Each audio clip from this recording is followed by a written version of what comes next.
We're here at a garden to show you an almost after. We're not quite done, but this is an interesting point in the progress. Lots of problems here. Half the plants had died. There was a beautiful plan, but the result wasn't beautiful because poor installation, poor maintenance. We're addressing all of those things. We'll show you as we walk through this garden and contrast it to the one that we did about 5 weeks ago. I'm John Valentino, landscape architect and a landscape contractor in our 44th year of business. And Chip's in about his 3rd or 4th year of business here. He is a cameraman today, and you'll see the result of his work as he walks through the garden with us. They've planted a lot of roses, mixture of all different kinds with ornamental garlic in front of it. Quite a colorful collection of plants here. You can see the Mr. Lincoln roses. These were actually existing. We just had to replace a couple that were dead.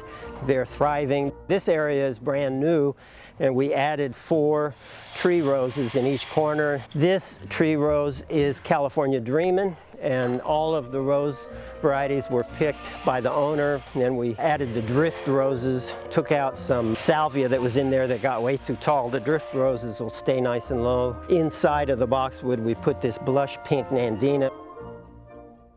One of the big improvements at this garden is the addition of a arbor, which was planned from the start but never installed. So you can see we're in the process of installing an arbor, which is all out of tube steel, and that is going to have a wisteria planted, I think 13 or 14 wisteria planted on this side.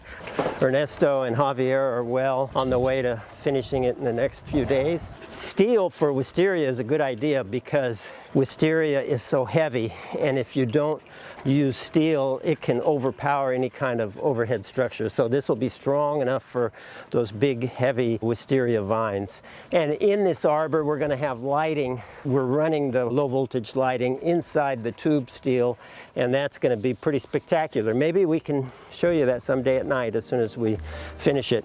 And then we transition into an area which you recall looked way terrible, and it's coming along. We're still having a few struggles. Those will be ongoing as we put in a new and improved irrigation system. It's a drip system. Now we're constantly monitoring and making sure that we get the right amount of water to each plant. For example, these roses right up against the lawn get some water from the lawn, and so if we water them with drip, it's going to take a lot less than the rest of this area, which doesn't get water from the lawn. We're still having issues with some of the Pittosporum tubifer, which is mock orange. We've replaced some of them. We'll probably continue to replace them. One of the main improvements is we dramatically improved the irrigation system on the lawn. This is a hybrid Bermuda lawn. It requires head-to-head coverage. They only had previously 1 row of fulls down the middle. Didn't come close to head-to-head coverage. It was more like barely spray-to-spray coverage. The owners have verified that in the summer, big brown spots. So what we did is we added another row of sprinklers and moved the one that was here so that we now have 2 rows in the center, and we have head-to-head coverage. We had to take out lawn to do that, and we put back the lawn, and you can see strips in the lawn where we did that. There was also a lot of areas with holes and such. We tried patching with a potting soil, and it didn't work very well. So now we'll show you a sandy loam that we're going to use. It's a dark color, and we're going to put that in all the areas that aren't completely level, and then allow this hybrid Bermuda lawn to cover right over that.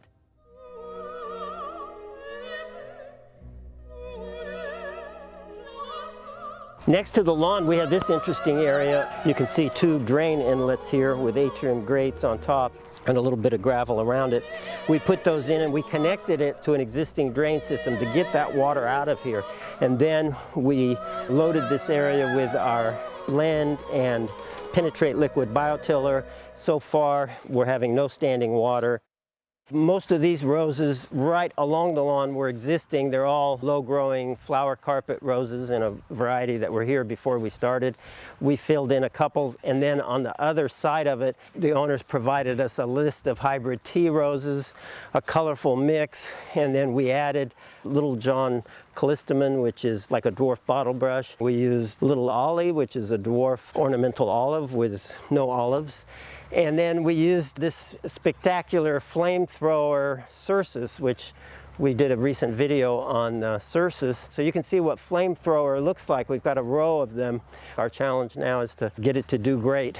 As we continue around, we just supplemented this planting of Pittosporum tubaira, which is mock orange. In this area, it's doing much better than the back fence. Some of it we think was gopher and mold damage. We used some gopher scram and we used mold scram, which is completely organic and doesn't kill anything. It just provides a smell that they don't like and hopefully gets them to go elsewhere. And then this tree row is a very deep dark red, some people call it TNT, crepe myrtle, and it doesn't get real big, has real dark flowers on it. So it's very simple additions of what we think are very reliable plantings. The idea is to get a much lusher, fuller look instead of a bunch of half-dead plants. You can see kind of an alley of fruit trees flanked by the Rucellia on one side with the crepe myrtles, and on the other side the mock orange and the little John and little Ollie and the drift roses. There's figs, almonds, avocados. Everything is looking so much better. We replaced quite a few of the dead fruit trees. We pruned out suckers which weren't supposed to be there, and we fed like crazy twice with blend. Once before 2 or 3 rainstorms. That's a great way to incorporate the blend, and then once right before we put on the bark. This area on my right is just regular old-fashioned Lippia. It looks like Coropia, but it's kind of the mother plant of Coropia. We retained that, we killed all the weeds, and we took out a lot of it because people were driving over it and they thought it was just an extension of the road. So we extended the road with decorative gravel. This is called Desert Gold. This is 3/4 inch rock, and it's over about a 3-inch layer of compacted base rock. At every entrance there's these dwarf Italian cypress calling out the entrance. You can see in the rest of it we didn't get away from the original design. We just filled in areas, replaced dead plants, used blend everywhere. Where we have that Nandina blush pink, in front of it is 1 gallon lantana mixed purple and white. That'll fill in as our heat picks up. You can see that a lot of cistus is blooming now, the purple one and the white one. In this whole strip, we did what we did everywhere there was a fence, which is we added regular occurring Little John and left all the plants that were alive. In front of the Little John, we used red cactus. Botanical name is Hesperaloe. I think the keys are ongoing professional maintenance, or, I mean, a homeowner could do it themselves, but it needs to be disciplined, especially when you get heat. You need to look at the irrigation every week. In this case, there's like 42 valves, so that's a lot for a homeowner to take care of. So we're turning it over to Enrique. So skillful management of water, soil improvement with our blend and penetrate liquid biotiller, and the right plant in the right place that will do well. We put all of those factors together, and we're on our way to having a garden that they're extremely happy with. Let us know if you enjoyed the tour and if you got anything out of it, or I should have included something more to help you in your own garden. And also, Chip would like a little feedback on his photography, where he filmed the whole garden right along with me. Right now he's getting warm, so we're going to have to give him some water. He's ready to end the tour.